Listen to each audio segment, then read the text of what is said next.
Hello दोस्तों, balance academy YouTube channel में आपका फिर से बहुत बहुत स्वागत है। दोस्तों, आज के इस वीडियो में हम पर्यावरण के मोस्ट इंपॉर्टेंट क्वेश्चंस को सॉल्व करने वाले हैं, जो कि आपके यूपी टेट साथ ही साथ आपके सुपर टेट के लिए मोस्ट इंपॉर्टेंट है। दोस्तों, इस वीडियो में मैंने सारे क्वेश्चन सेलेक्टेड लिए हैं जो कि आपके सिलेबस पर बेस्ड होंगे, साथ ही साथ आपके प्रीवियस ईयर क्वेश्चन पर बेस्ड होंगे। तो वीडियो को ध्यान से देखिएगा और वीडियो के लास्ट में मुझे जरूर बताइएगा कि आज के इस वीडियो में आपके कितने क्वेश्चन सही हुए। तो बिना देरी करते हुए चलिए शुरू करते हैं सबसे पहले क्वेश्चन से। सबसे पहला क्वेश्चन है, सार्क का मुख्यालय कहाँ स्थित है? ऑप्शन आपके सामने है New York, option B Paris, option C Netherland या फिर ऑप्शन डी नेपाल। इसका सही आंसर हो जाएगा ऑप्शन डी नेपाल। दोस्तों, याद रखिएगा कि सार्क का मुख्यालय नेपाल के काठमांडू में स्थित है। अगर आपसे पूछा जाता है कि सार्क की स्थापना कब हुई थी, तो 1985 में हुई थी। और अगर आपसे पूछा जाता है कि सार्क में कितने सदस्य देश है, तो याद रखिएगा सार्क में टोटल 8 सदस्य देश है। और अगर आपसे पूछा जाता है कि अंतर्राष्ट्रीय न्यायालय के मुख्यालय कहाँ पर है, तो याद रखिएगा द हेग नीदरलैंड में है। और अगर आपसे पूछा जाता है कि यूनेस्को का मुख्यालय कहाँ पर है, तो पेरिस में है। अगला क्वेश्चन, विश्व का सर्वाधिक शुष्क स्थल कौन सा है? ऑप्शन आपके सामने है Sahara, option B Atacama, option C Pampas या फिर ऑप्शन डी बेल्ट। इसका सही आंसर हो जाएगा ऑप्शन बी अटाकामा। दोस्तों, याद रखिएगा कि अटाकामा जो है वो चिली में है, यानी कि दक्षिणी अमेरिका में है। और अगर आपसे पूछा जाता है कि विश्व का सबसे बड़ा मरुस्थल कौन सा है, तो सहारा मरुस्थल है। और अगर आपसे पूछा जाता है कि पंपास कहाँ पर है, तो याद रखिएगा पंपास घास के मैदान जो है वो अर्जेंटीना में है और वेल्ड जो है वो अफ्रीका में है। अगला क्वेश्चन, भारत के पहले शिक्षा मंत्री कौन थे? ऑप्शन आपके सामने हैं doctor Bhimrao Ambedkar, option B Baldev Singh, option C Amrit Kaur या फिर ऑप्शन डी मौलाना अबुल कलाम आज़ाद। इसका सही आंसर हो जाएगा ऑप्शन डी मौलाना अबुल कलाम आज़ाद। दोस्तों, याद रखिएगा कि भारत के पहले मंत्रिपरिषद में टोटल 36 सदस्य थे। और अगर आपसे पूछा जाता है कि पहले शिक्षा मंत्री कौन थे, तो मौलाना अबुल कलाम आज़ाद थे। अगर आपसे पूछा जाता है कि पहले विधि या फिर कानून मंत्री कौन थे, तो डॉक्टर भीमराव अम्बेडकर थे। अगर आपसे पूछा जाता है कि पहले रक्षा मंत्री कौन थे, तो बलदेव सिंह थे। और अगर आपसे पूछा जाता है कि पहले स्वास्थ्य मंत्री कौन थी, तो राजकुमारी अमृत कौर थी। इंपॉर्टेंट क्वेश्चन है, याद रखिएगा। अगला क्वेश्चन, मनुष्य में गुणसूत्रों की संख्या कितनी होती है? ऑप्शन आपके सामने है 23, ऑप्शन बी 24, ऑप्शन सी 44 या फिर ऑप्शन डी 46। इसका सही आंसर हो जाएगा ऑप्शन डी 46। दोस्तों, याद रखिएगा कि मनुष्य में गुणसूत्रों की संख्या 46 यानी कि 23 जोड़े होते हैं। तो अगर आपके सामने 23 जोड़े का ऑप्शन होता है, तो आप 23 जोड़े पर टिक करेंगे। अगला क्वेश्चन, भारतीय शांति का जनक किसे कहा जाता है? ऑप्शन आपके सामने है Mahatma Gandhi, option B Lala Lajpat Rai, option C Bhagat Singh या फिर ऑप्शन डी बाल गंगाधर तिलक। इसका सही आंसर हो जाएगा ऑप्शन डी बाल गंगाधर तिलक। दोस्तों, याद रखिएगा कि जो बाल गंगाधर तिलक थे, इन्हें भारतीय शांति का जनक किसने कहा है, तो वी चेरोल ने कहा है। किसने कहा है? वी चेरोल ने कहा है। और अगर आपसे पूछा जाता है कि पंजाब केसरी और गीता रहस्य नामक पत्रिकाओं का प्रकाशन किसने किया था, तब भी आपका आंसर हो जाएगा बाल गंगाधर तिलक। अगला क्वेश्चन, राष्ट्रीय दुग्ध दिवस कब मनाया जाता है? ऑप्शन आपके सामने है 24 दिसंबर, ऑप्शन बी 26 नवंबर, ऑप्शन सी 9 अक्टूबर या फिर ऑप्शन डी 28 फरवरी। इसका सही आंसर हो जाएगा ऑप्शन बी 26 नवंबर। दोस्तों, याद रखिएगा कि श्वेत क्रांति का जनक यानी कि दुग्ध क्रांति के जनक वर्गीस कुरियन के जन्मदिन यानी कि 26 नवंबर को हम राष्ट्रीय दुग्ध दिवस के रूप में मनाते हैं। अगर आपसे पूछा जाता है कि राष्ट्रीय उपभोक्ता दिवस कब मनाया जाता है, तो 24 दिसंबर को मनाया जाता है। अगर आपसे पूछा जाता है कि विश्व डाक दिवस कब मनाया जाता है, तो 9 अक्टूबर को मनाया जाता है। और अगर आपसे पूछा जाता है कि राष्ट्रीय विज्ञान दिवस कब मनाया जाता है, तो 28 फरवरी को मनाया जाता है। अगला क्वेश्चन, नेक्स्ट क्वेश्चन है, किस विटामिन का निर्माण हमारे शरीर में नहीं होता है? ऑप्शन आपके सामने है vitamin A, option B vitamin B, option C vitamin C या फिर ऑप्शन डी विटामिन डी। इसका सही आंसर हो जाएगा ऑप्शन ए विटामिन ए। दोस्तों, याद रखिएगा कि विटामिन ए का रासायनिक नाम रेटिनॉल होता है और इसकी कमी से रतौंधी रोग हो जाता है और इसका निर्माण हमारे शरीर में नहीं होता है। अगर आपसे पूछा जाता है कि किस विटामिन को स्टोर करके नहीं रखा जा सकता, तो याद रखिएगा विटामिन सी को स्टोर करके नहीं रखा जा सकता। अगला क्वेश्चन, मानव शरीर की दूसरी सबसे बड़ी ग्रंथि कौन सी है? ऑप्शन आपके सामने है यकृत, ऑप्शन बी अग्नाशय, ऑप्शन सी पीयूष ग्रंथि या फिर ऑप्शन डी थायराइड ग्रंथि। इसका सही आंसर हो जाएगा ऑप्शन बी अग्नाशय। दोस्तों, याद रखिएगा कि अग्नाशय यानी कि जो पैनक्रियाज ग्लैंड है, ये मानव शरीर की दूसरी सबसे बड़ी ग्रंथि होती है। अगर आपसे पूछा जाता है कि मानव शरीर की सबसे बड़ी ग्रंथि कौन सी होती है, तो यकृत होती है और इसका वजन लगभग 1500 ग्राम होता है। अगर आपसे पूछा जाता है कि मानव शरीर की सबसे बड़ी अंतःस्रावी ग्रंथि कौन सी है, तब आपका आंसर हो जाएगा थायराइड ग्रंथि। और अगर आपसे पूछा जाता है कि मानव शरीर की सबसे छोटी ग्रंथि कौन सी है, तो पीयूष ग्रंथि है और इसे मास्टर ग्रंथि के नाम से भी जाना जाता है। अगला क्वेश्चन, पनीर बनाने में किस किण्वक का प्रयोग किया जाता है? ऑप्शन आपके सामने है trypsin, option B rennin, option C lipase या फिर ऑप्शन डी एमाइलेज।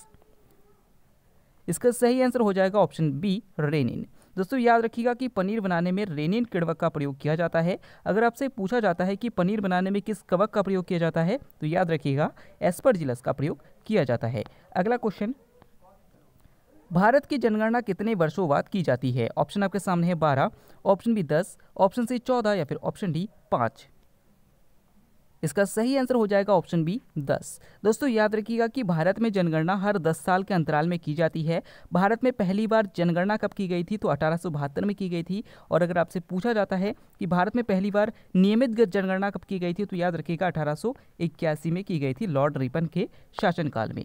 अगला क्वेश्चन, राष्ट्रीय शिक्षा दिवस कब मनाया जाता है? ऑप्शन आपके सामने है 25 जनवरी, ऑप्शन बी 11 नवंबर, ऑप्शन सी 10 दिसंबर या फिर ऑप्शन डी 8 अक्टूबर। इसका सही आंसर हो जाएगा ऑप्शन बी 11 नवंबर। दोस्तों याद रखिएगा कि राष्ट्रीय शिक्षा दिवस 11 नवंबर को मनाया जाता है। अगर आपसे पूछा जाता है कि राष्ट्रीय मतदाता दिवस कब मनाया जाता है, तो 25 जनवरी को मनाया जाता है। अगर आपसे पूछा जाता है कि अंतर्राष्ट्रीय मानवाधिकार दिवस कब मनाया जाता है, तो 10 दिसंबर को मनाया जाता है। और अगर आपसे पूछा जाता है कि वायुसेना दिवस कब मनाया जाता है, तो 8 अक्टूबर को मनाया जाता है। अगला क्वेश्चन, पागल कुत्ते के काटने से कौन सा रोग हो जाता है? ऑप्शन आपके सामने है hydrophobia, option B glycosemia, option C Minamata या फिर ऑप्शन डी विल्सन। इसका सही आंसर हो जाएगा ऑप्शन ए हाइड्रोफोबिया।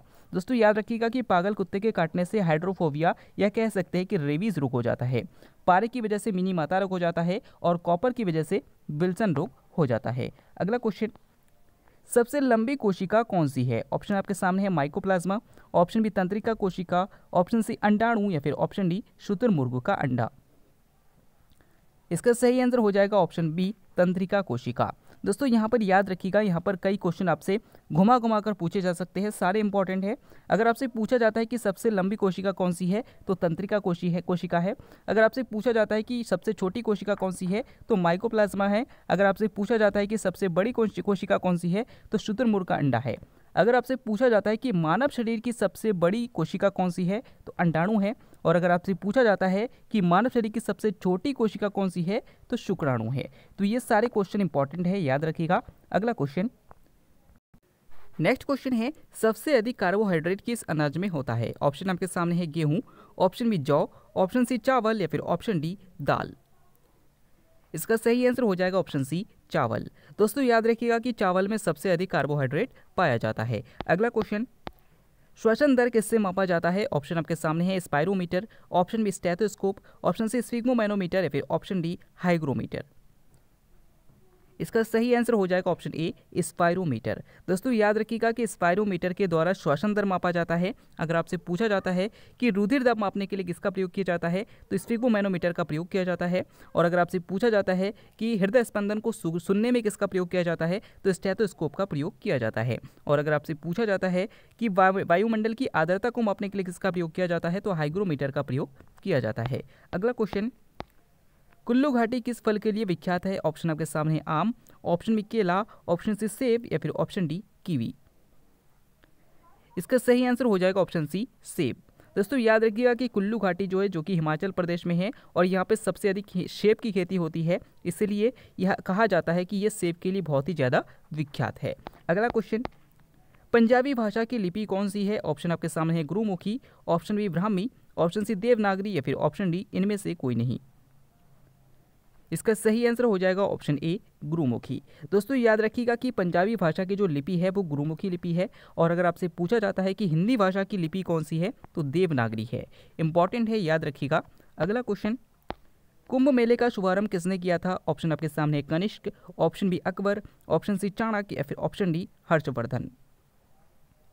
इसका सही आंसर हो जाएगा ऑप्शन डी हर्षवर्धन। दोस्तों याद रखिएगा कि कुंभ मेले का सबसे पहली बार शुभारंभ जो है वो हर्षवर्धन ने किया था और इसे प्रत्येक 12 साल के अंतराल में आयोजित किया जाता है।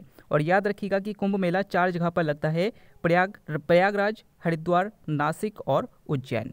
अगला क्वेश्चन, भारत की सबसे बड़ी जनजाति कौन सी है? ऑप्शन आपके सामने है Gond, option B Tharu, option C Bhil या फिर ऑप्शन डी सहरिया। इसका सही आंसर हो जाएगा ऑप्शन ए गोंड। दोस्तों याद रखिएगा कि भारत की सबसे बड़ी जनजाति गोंड है, और अगर आपसे पूछा जाता है कि उत्तर प्रदेश की सबसे बड़ी जनजाति कौन सी है तो थारू है, लेकिन 2011 की जनगणना के बाद गोंड हो गई है। अगला क्वेश्चन, गोल क्रांति का संबंध किससे है? ऑप्शन आपके सामने है टमाटर उत्पादन, ऑप्शन बी आलू उत्पादन, ऑप्शन सी बागवानी उत्पादन या फिर ऑप्शन डी पेट्रोलियम उत्पादन। इसका सही आंसर हो जाएगा ऑप्शन बी आलू उत्पादन। दोस्तों याद रखिएगा कि गोल क्रांति का संबंध आलू उत्पादन से है। अगर आपसे पूछा जाता है कि जो लाल क्रांति का संबंध किससे है तो याद रखिएगा टमाटर उत्पादन से है। अगर आपसे पूछा जाता है कि सुनहरी क्रांति का संबंध किससे है तो बागवानी उत्पादन से है। और अगर आपसे पूछा जाता है कि कृष्ण क्रांति का संबंध किससे है तो पेट्रोलियम उत्पादन से है। अगला क्वेश्चन, मनुष्य द्वारा पाला जाने वाला पहला जंतु कौन सा है? ऑप्शन आपके सामने है गाय, ऑप्शन बी कुत्ता, ऑप्शन सी बकरी या फिर ऑप्शन डी भेड़। दोस्तों इस क्वेश्चन का आंसर आपको हमें कमेंट के द्वारा बताना है। आज के इस वीडियो में आपके कितने क्वेश्चन सही हुए, साथ ही साथ आज का वीडियो आपको कैसा लगा कमेंट करके जरूर बताइएगा। साथ ही साथ अगर आप टेलीग्राम ग्रुप और फेसबुक पेज को ज्वाइन करना चाहते हैं तो डिस्क्रिप्शन में लिंक दिया गया है, वहाँ से आप ज्वाइन कर सकते हैं। हम फिर से लौटेंगे एक नए इंटरेस्टिंग वीडियो लेकर, तब तक के लिए देखते रहिए, सीखते रहिए।